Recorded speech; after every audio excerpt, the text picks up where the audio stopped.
Dear Papa Dudut, sa lahat po ng mga nakatutok ngayon, huwag kalimutan na mag-like, mag-share, at mag-subscribe. Magandang gabi po sa inyong lahat, Papa Dudut, at sa lahat ng inyong taga-subaybay. Tawagin niyo na lamang po ako sa pangalang Riza, 34 years old at nakatira dito sa Marikina. Matagal na akong nakikinig dito sa inyong YouTube channel. Matagal na rin po akong fan talaga at halos lahat ng inyong sulat na pinasa ay napakinggan ko na. Sa katunayan ay paulit-ulit ko pong pinapakinggan, maparadyo man, Facebook o dito sa YouTube. Sa totoo lang, napakaraming aral ang naiwan ninyo sa aming mga listeners ninyo. At madalas na naiiyak ako sa kwento na inyong binabahagi sa amin, Papa Dudut. May kapatid nga pala ako. Si Yaina ang pangalan niya. 12 years old siya at 14 years old ako nang mamatay ang daddy namin dahil sa sakit. Mula noon ay mag-isa na lamang si nanay na nagtatrabaho para sa amin ang kapatid ko. Nagtatrabaho siya bilang real estate agent sa isang malaking kumpanya. Kaya naman, madalas na wala siya sa bahay. Dahil doon ay maaga akong natuto na mag-asikaso sa kapatid ko, pati na rin sa mga gawaing bahay. Aalis na ako. Ikaw nang bahala sa kapatid mo, ang wika ni Mommy. Pagkatapos niyang maubos ang kape niya na mainit-init pa. Dito po ba kayo maghahapunan? Tanong ko. Baka hindi na. Pero ipagluto mo pa rin ang hapunan, ang kapatid mo. Paalala ni Mommy. Sige po, Mommy, tugon ko. Nang makaalis si Mommy, ay inihanda ko na muna ang chocolate drink para kay Yaina at peanut butter sandwich na paborito niya sa almusal na yon. Naglakad na ako, papasok sa kwarto niya at kumatok doon. Hindi siya sumasagot, kaya pumasok na ako. At nakita ko siyang nakangangapa habang malalim ang pagtulog. Ina, bumangon ka na dyan. Pareho tayong may late sa klase. Kapag hindi ka bumangon, ang wika ko sa kanya. Hindi pa rin siya bumangon. Kaya kinailangan ko pa siyang lapitan at bahagyang yugyugin. Ate, inaantok pa ako. Pagmamaktol ng kapatid ko. Bumangon ka na kasi. Kapag hindi ka pa bumangon, pareho tayong may late, wika ko, bago inalis ang kumot na nakabalot sa katawan niya. Hindi ko siya tinigilan hanggat hindi ko nararamdaman na nagising ko ang diwa niya. Nang bumangon na siya, ay bumalik na rin ako sa kusina para ayusin ang lunchbox namin. Nagpiprito ako ng hotdog para sa pagkain namin. Gusto ko kasi na makatipid kami ni Yaina sa mga gastusin ni Mommy. Kaya nagkukusa ako na gawin yon. Dahil nakapaligo na ako noon, nagpalit na ako ng school uniform. Habang naliligo naman si Yina. Nang matapos siya at tinatamad pa siyang kumilos at kumain ng almusal. Bilisan mo na kasi. Darating na ang service natin, ang wika ko. Habang inaayos ang bag niya, halos pagsasapatos na lamang ang gagawin niya. Dahil pagkatapos niyang kumain, liligpitin ko na rin agad ang mga pinagkainan naming dalawa. Sigurado kasing malalim na ang gabi kapag nakauwi na si Mami. Kaya hindi na niya maaasikaso ang mga gawain na yon. Unang taon nang mawala si Daddy sa bahay, Papa Dudut. Hindi po naging madali. At alam ko, lalo na kay Mommy, dahil si Daddy ang nagtatrabaho noon para sa pamilya. Housewife si Mommy at wala siyang ibang ginawa kung hindi ang asikasuhin kami noon habang nasa trabaho si Daddy. Pero mula nang mabiyuda siya, kinailangan niyang matutunan kung paano magtrabaho para sa amin ng kanyang mga anak. At ako naman ay kinailangan kong maagang matutunan ang halos lahat ng gawaing bahay. Sa totoo lang, kasi medyo na-spoil ako kina mommy at daddy. Wala akong ibang ginawa kung hindi ang mag-aral, maglaro at manood ng anime sa TV noon. Puro sarili ko lamang ang inaasikaso ko. Pero mula nga nang magtrabaho si mommy ay kinailangan kong asikasuhin. Hindi lang ang mga gawaing bahay, kung hindi pati na rin ang nag-iisa at bunso kong kapatid. Lumipas ang 2 taon, Papa Dudut. Nasa college na ako at graduating naman si Ina. Mas malaki na ang mga naging gastusin namin noon dahil sa tuition fee ko. Kaya naman, mas nagbabad na sa pagtatrabaho si mommy. Halos hindi na niya kami naasikaso talaga. Noong una ay tinatanong niya ako kung gusto ko na bang kumuha siya ng kasambahay. Ang sabi ko naman ay hindi ako komportable na may ibang tao na kasama sa bahay. Isa pa ay alam ko na dagdag gastusin lang din kung kukuha si mommy ng kasambahay. Kaya ko naman ang mga gawaing bahay, Papa Dudut. Hindi kailangan ni mommy na mag-alala sa akin o sa amin ang kapasini. Ako na lang ang magliligpit nito. Pwede ka nang pumasok sa kwarto mo, wika ko noon nang matapos kaming maghapunan ni Ina. Tutulungan na kita ate, wika pa ni Ina.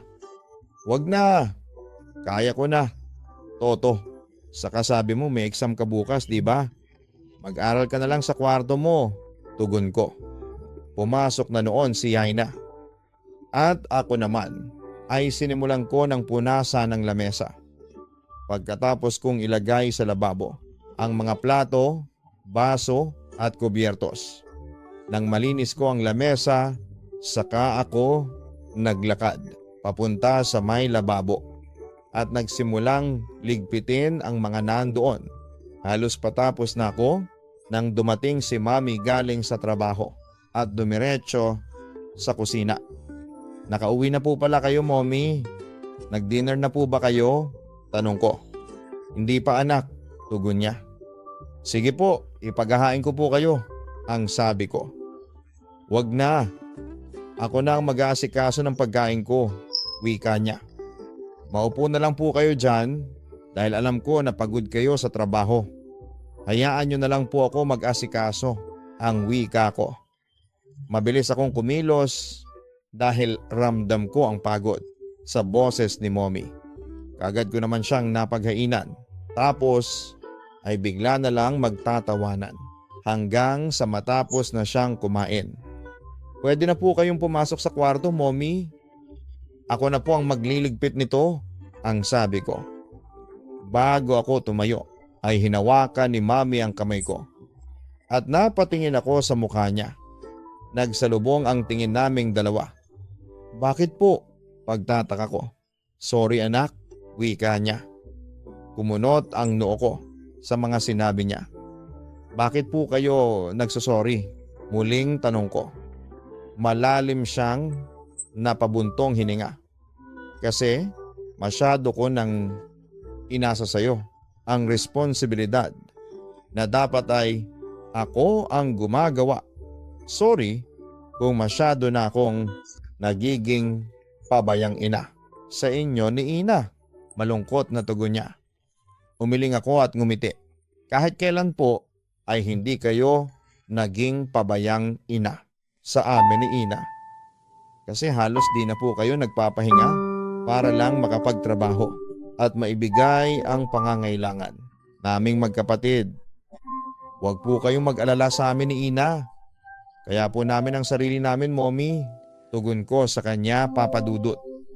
Sa totoo lang, Papa Dudut, ay habang tumatagal noon ay medyo nahihirapan na rin ako sa responsibilidad ko sa bahay.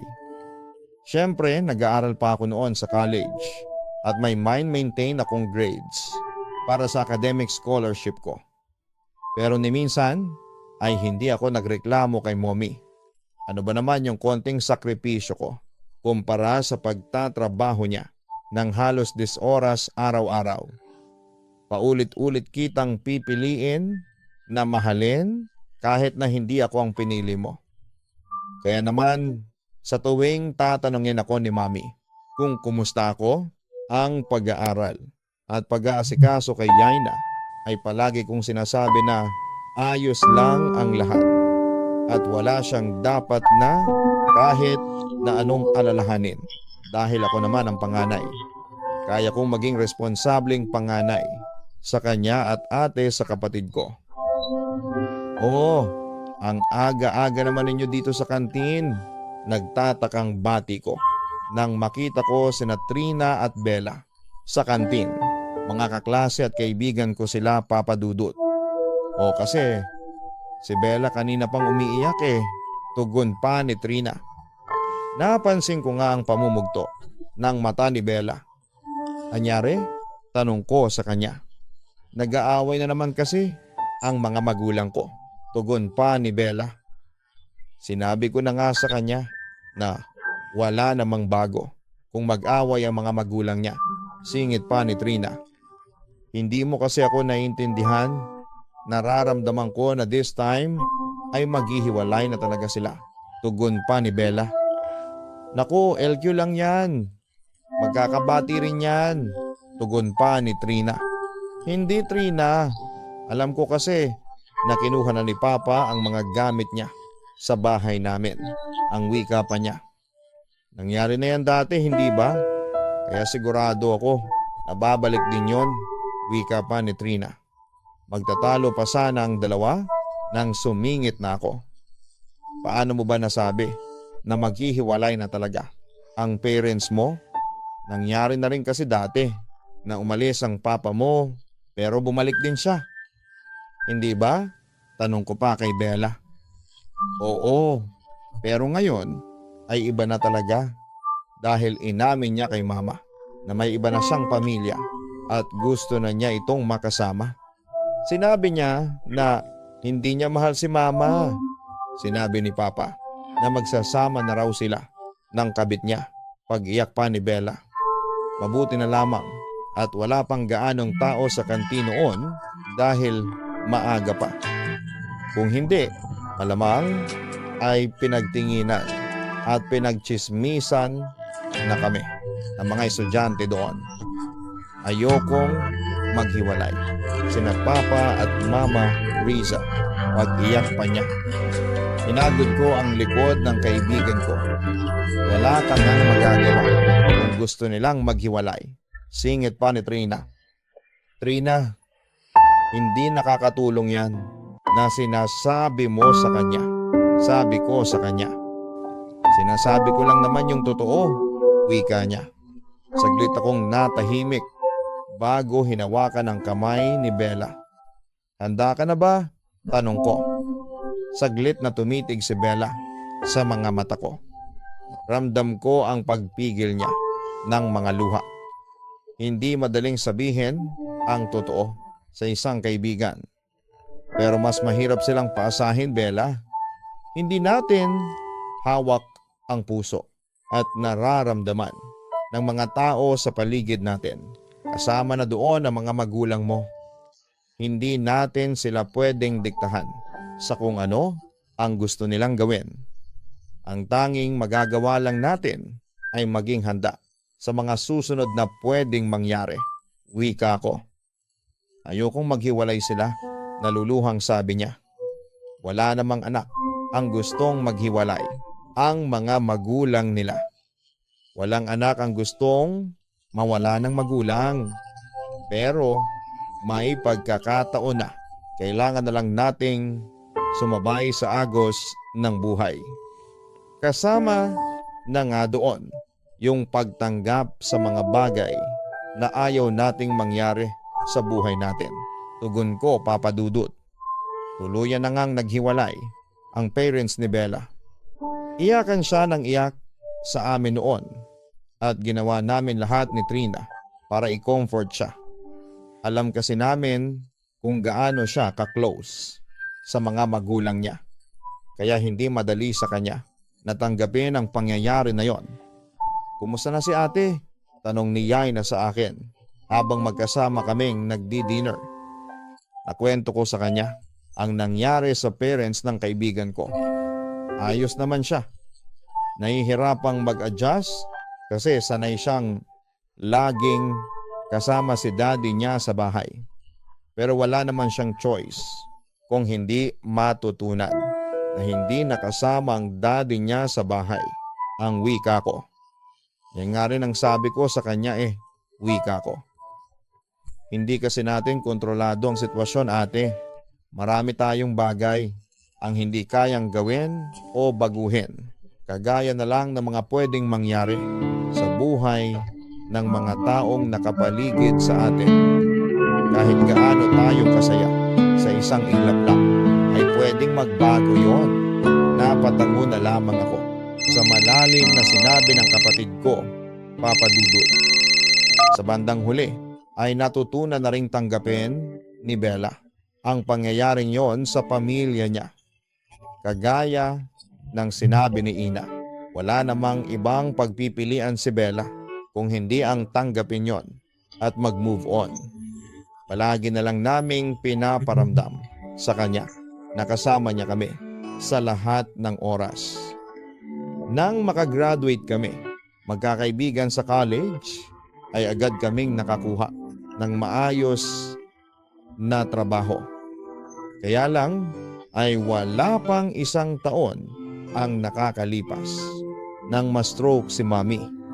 Dahilan para mag-resign siya sa trabaho.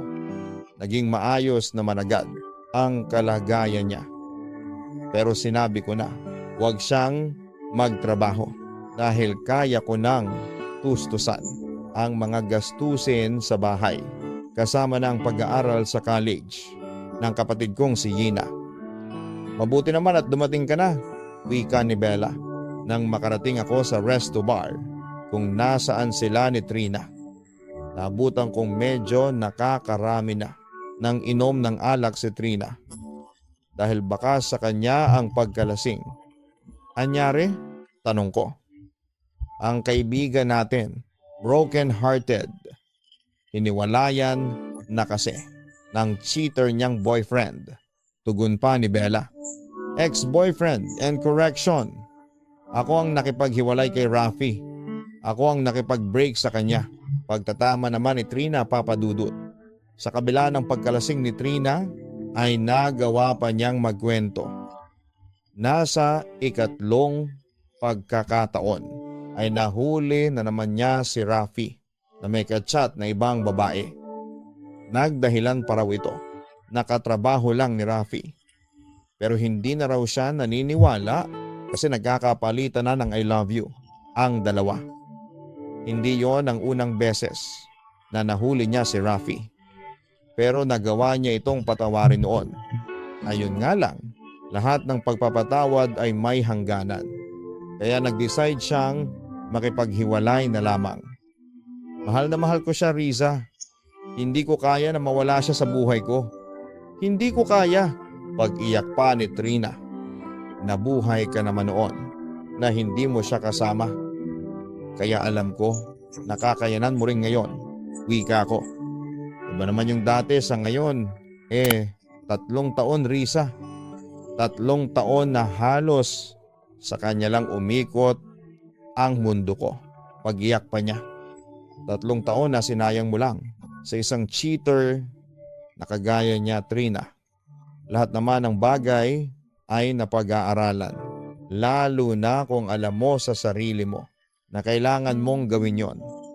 Kailangan mong kalimutan si Rafi dahil wala na siyang puwang sa buhay mo. Hindi mo na siya dapat balikan dahil ilang beses ka na niyang sinaktan. Kaya please lang, okay lang ang umiyak pero wag na wag ka nang makikipagbalikan sa kanya. Ang sabi ko kay Trina, Papa Dudut. Hindi yon ang unang pagkakataon na umiyak si Trina dahil kay Rafi. Maraming beses na rin at maraming beses ko na rin siyang pinayuhan na wag na itong balikan pa. May mga lalaki kasi talaga na babaero at hindi agad kayang magbago. Hindi ba? At alam ko na kasama doon si Rafi. Napadalas tuloy na magpakalasing si Trina pagkatapos ng trabaho niya. At madalas din namin siyang kino-comfort ni Bella. Wala kasi siyang gaanong kaibigan at wala ring kapatid. Kaya kami lang ang pwedeng dumamay sa kanya. At sa aming tatlo na magkakaibigan, ako ang madalas na sandalan ni Trina at Bella. Ako ang madalas na tinatakbuhan nila sa oras na kailangan nila ng payo o ng tulong. "Inabi ka na ng uwi, ate," pansin ni Ina nang makapasok ako sa loob ng bahay. "Oo, naglasing na naman kasi si Trina," tugon ko. 1 buwan ang nakakalipas. Wala nang maghiwalay sina Trina at Rafi. Nakikita ko naman na may progress sa moving on process na ginagawa ni Trina. Pero hanggang sa mga oras na yon ay nasasaktan pa rin siya. At ang pag-inom ng alak ang paraan niya para makalimot. Hindi pa rin pala nakaka-move on si Trina, ang wika pa ni Ina. Akala ko nga okay na siya. Pero ayun, nang makita niyang in a relationship na agad sa Facebook ang cheater niyang ex-boyfriend, nagpakalasing na naman agad.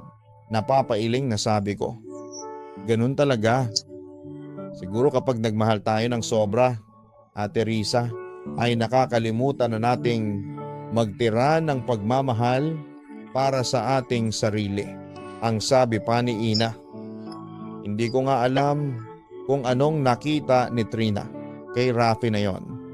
Hindi na nga gwapo, babaero pa, at akalain mo yung pinalit niya kay Trina, iba pa doon sa babaeng nakita ni Trina. Nakatext nito, pagkukwento ko, nang nakaupo na ako sa sofa. Ibig sabihin, maraming reserba si Rafi, komento pa ni Ina. Ganun na nga, at yan din ang sinasabi ko. Nang paulit-ulit kay Trina, nang matauhan naman siya, ang sabi ko. Ano namang sagot ni Trina? Pag-uusisa pa ni Aina. Ano pa ba? Mahal niya pa rin daw yung cheater na yon. Kahit na ilang beses na siyang niloko. Naiinis na sagot ko. Ang lakas pala talaga ng tama ni Ate Trina doon sa ex niya. Komento pa ni Ina. Sinabi mo pa? Malakas talaga, tugon ko. Makaka-move on din yan si Trina. Lalo na kapag nakakita na siya ng bagong lalaki sa buhay niya. Ang wika pa ni Ina. Alam mo, magandang ideya yan, ang wika ko. Alin, ate? Tanong niya. Yung sinabi mo na makaka-move on si Trina kapag may bago na siyang dinadate. Kaya tutulungan namin siya ni Bella na makahanap ng bagong makakadate niya, ang sabi ko. Saka ako nagpasalamat kay Yaina. Wala yun eh. Ikaw ba, ate? Kumusta ka na ba? Tanong niya sa akin. Ayos naman. Minsan, nakaka-drain. Lalo na kapag may problema ang mga kaibigan ko. Kasi nga, madalas na ako ang inaasahan nila na makikinig at magpapayo sa kanila. Nakaka-drain din palang maging kaibigan.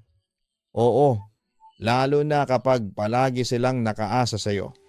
Basta huwag mo na rin kakalimutan na magpahinga, ha? At kapag kailangan mo nang makakausap, nandito lang ako para makinig sa iyo. Ang wika noon ni Ina Papadudut.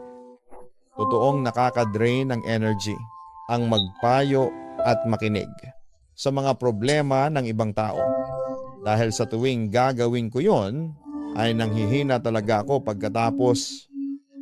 Mabuti na lang at nandyan palagi si Ina para makinig sa mga problema ko. Sa tuwing kailangan ko ng makakausap, ay siya naman ang nalalapitan ko.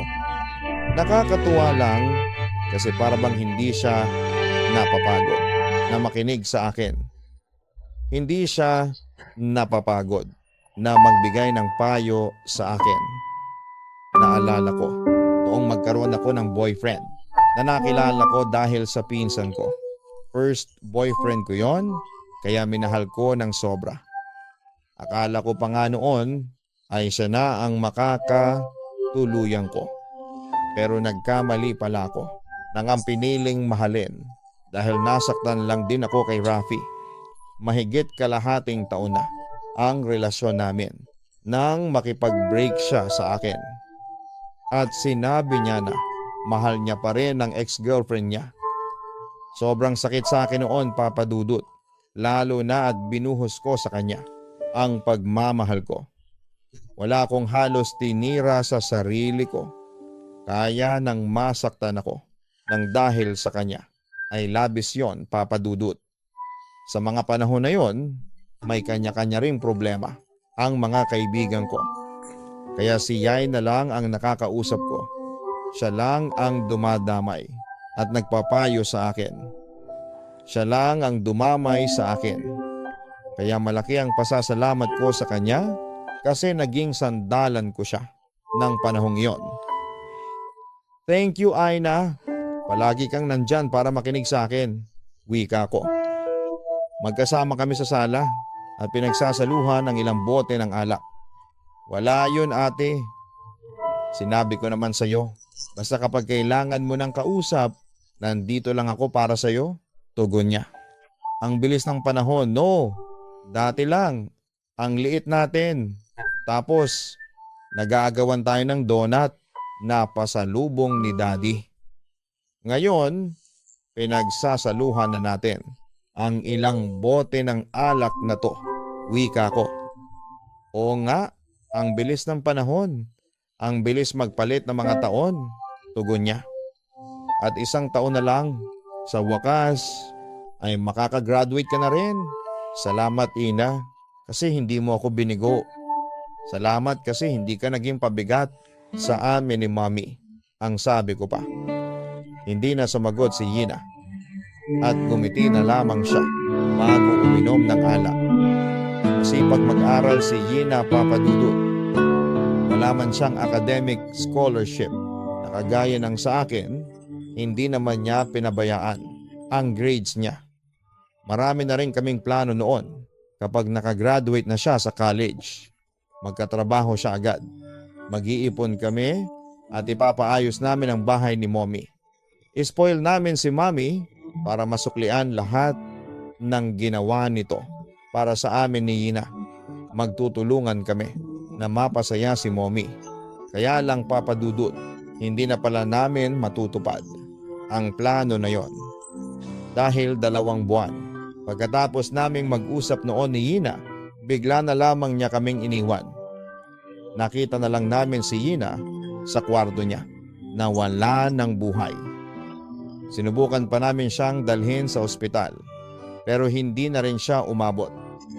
Tuluyan nang nawala ang kapatid ko. Sobrang bigat ng pangyayari na yon, lalo na nang makita ko ang mga post niya sa dump Facebook account niya na nabuksan ko sa cellphone niya. Mga post niya na tungkol sa anxiety at depression. Mga post na tinago niya sa akin para hindi ako mag-alala sa kanya.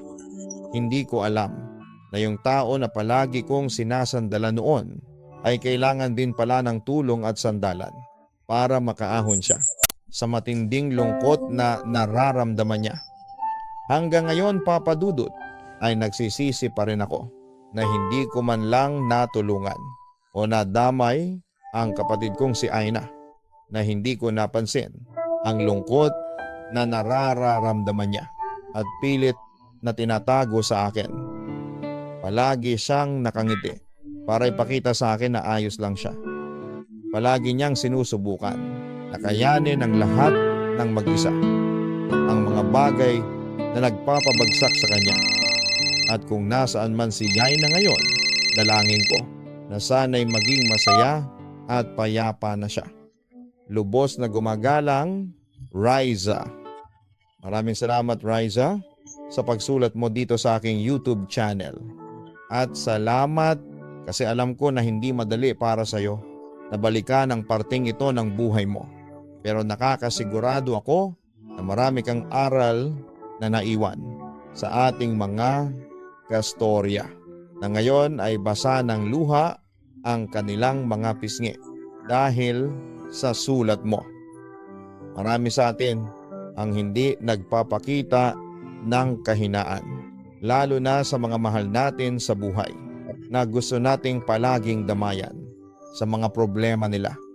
Pero sana'y maging bukas din ang ating mga isipan na hindi lahat ng tao ay kakayanin ang problema na kanilang pinagdadaanan.